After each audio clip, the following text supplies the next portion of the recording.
না হতো তাহলে তারেক রহমান আপনি বাংলাদেশে আসতে পারতেন না, আসতে পারতেন না। আজকে বলছেন যে আন্দোলন সংগ্রামে নাকি জামাত শিবিরের নাকি কোনো ভূমিকা নাই। এটা কেমন কথা ভাই? আপনি কোথায় ছিলেন? আপনি তো বিদেশে থেকে তারপরে আমাদেরকে মিটিং করেছেন, আমরাই তো আন্দোলন করেছি। আর শুধুমাত্র বিএনপির নেতৃত্বের আন্দোলন, আমি তো তাদের জোটে ছিলাম, আমি তো বললে মানুষ বলবে যে এখন বোধহয় বেইমানি করছে। বিএনপি তো আন্দোলন আসতো রমজানের পরে, ঈদের পরে, বৃষ্টির পরে, কোরবানির পরে, এই তো বিএনপির আন্দোলন ছিল।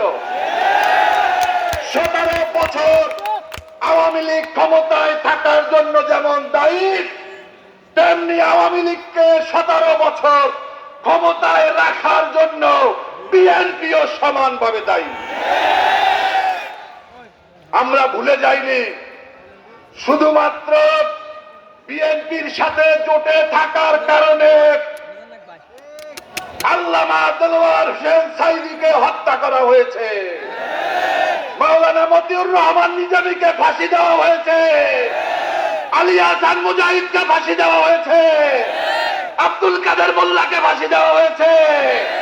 আমরা ভুলে যাইনি বন্ধুরা, আপনাদের এই জিনিসগুলো মনে করিয়ে দিলাম। কারণ 12 তারিখ হচ্ছে আমাদের বেঁচে থাকার লড়াইয়ের নির্বাচন। এই নির্বাচন যদি আমরা হেরে যাই, বাংলাদেশ হেরে যাবে, ভারতীয় আধিপত্যবাদ জিতে যাবে। গতকালকে কক্সবাজারের একজন এমপি, আমি তার পক্ষে অনেকবার বক্তব্য দিয়েছি যে আমাদের ওসমান হাদিকে গুলি করে হত্যা করা হলো, তার কোনো খুনের সাথে জড়িতদেরকে গ্রেফতার করতে পারলো না।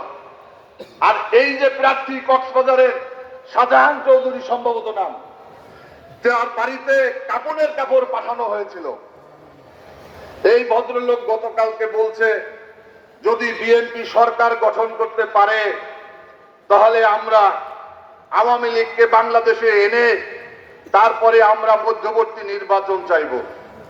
জ্বালা, অনেক জ্বালা, অন্তর জ্বালা, জ্বালা শুরু হয়ে গিয়েছে আওয়ামী লীগের জন্য, তাই না? যার কারণে আওয়ামী লীগ ছাড়া নির্বাচন করতে পারবে না।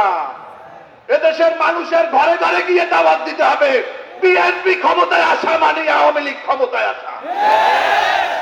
এই বিএনপি ক্ষমতায় আসলে আওয়ামী লীগকে পুনর্বাসন করবে তারা। যার কারণে এদেশের মানুষকে সিদ্ধান্ত নিতে হবে, তারা আবার আওয়ামী লীগকে বাংলাদেশে ফিরিয়ে আনতে চায় নাকি তারা বাংলাদেশের আওয়ামী মুক্ত, ফ্যাসিবাদ মুক্ত বাংলাদেশ তারা করে রাখতে চায়। আমি আর বেশি সময় বক্তব্য দেব না বন্ধুরা আমার, বক্তব্য তো দেওয়ার অনেক আছে। এই 54 বছরে আমরা দেখেছি যে কারা ক্ষমতায় গিয়ে দুর্নীতি মুক্ত বাংলাদেশ গড়েছে।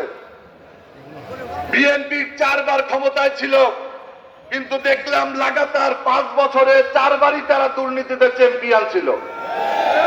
সত্য না মিথ্যা?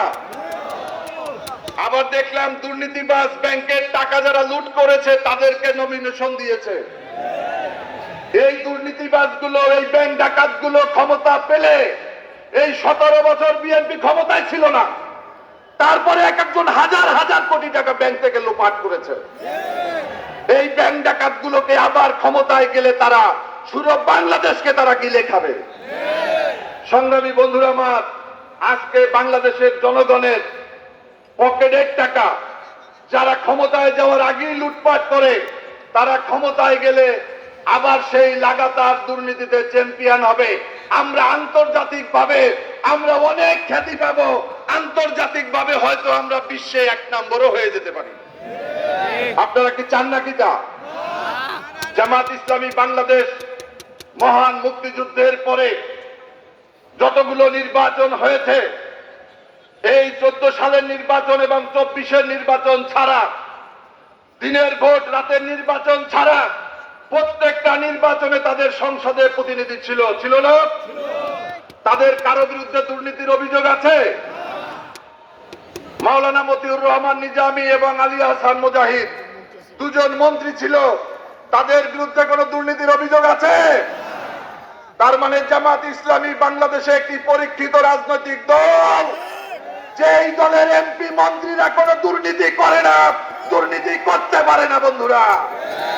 কেন দুর্নীতি করতে পারে না? এখন সমস্যা কি?